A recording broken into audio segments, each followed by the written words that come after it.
Cooking, cooking, cooking. As you can see, I have cube steak. Cube steak. And I'm going to season this sucker because I want to hook up some juicy, moist, tender cube steak. And to do cube steak, you got to do it right. So we're going to season it up with a little bit of onion powder, not garlic powder, but onion powder. We're going to season those motherfuckers up so good that when you taste them, you're going to be like, oh, that's an onion in there. So anyway, we season them on both sides, and I like to do a rub on each end. By the way, if you didn't notice, this is a narration because there was a lot of noise in the kitchen that day when I was cooking. But we want to season it with a little black pepper. And I said a little black pepper, but as you see, I'm probably killing it with pepper. We're like, no, that's too much pepper, man. Well, fuck you. You're not cooking it. So whatever. So anyway, you just season it up with the pepper. You know, you want to make it kick up a little bit. You're going to add a little bit of that good old salt. Don't get it mixed with that seasoning salt, because then you're not having the same recipe, son.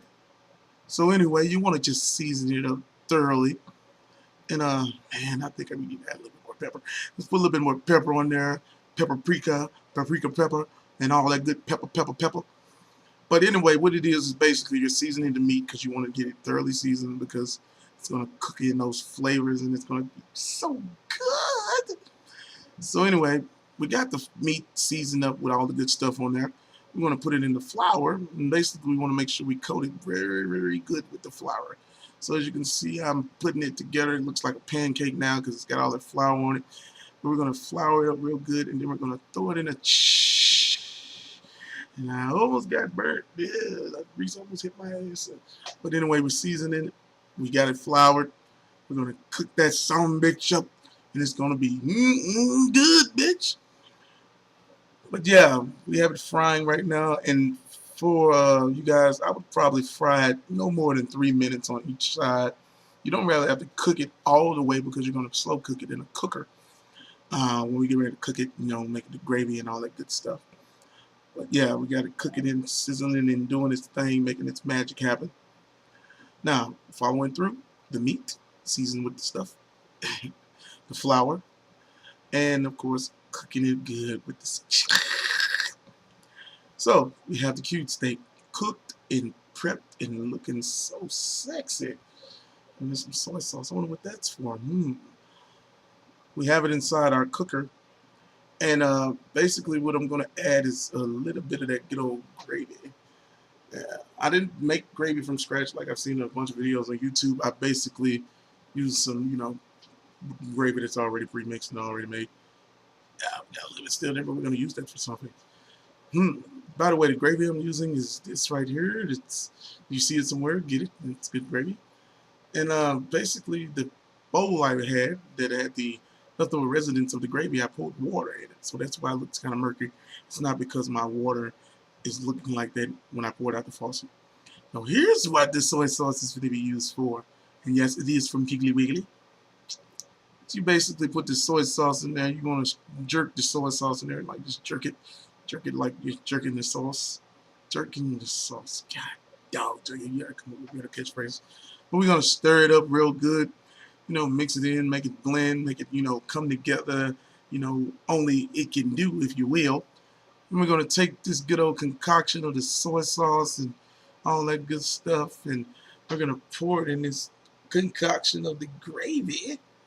We're gonna pour it up in there like that, yeah. Yeah, we're gonna pour it in there, and basically let it cook, get it stuff together, if you will. And we're gonna turn it. It's about 300.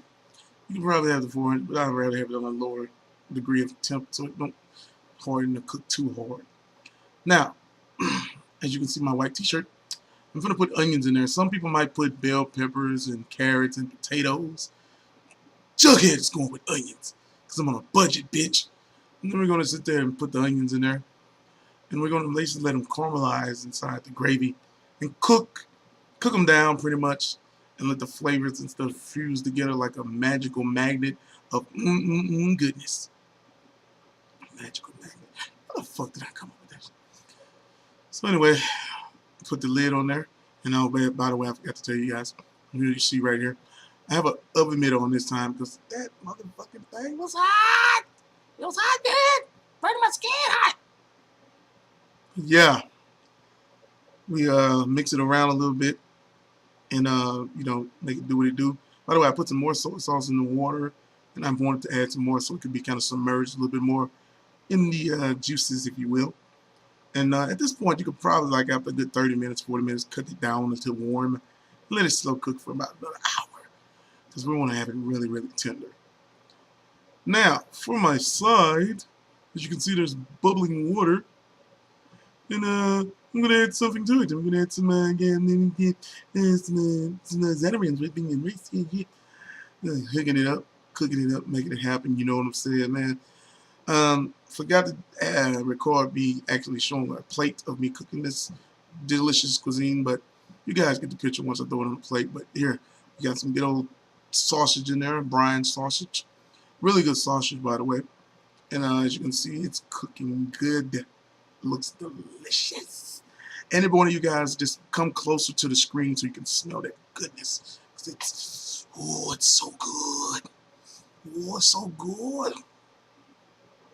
But yeah, that was the red beans and rice for the side. And one more look at our delicious, delicious cube steak. But yeah, this is Jughead82, signing off.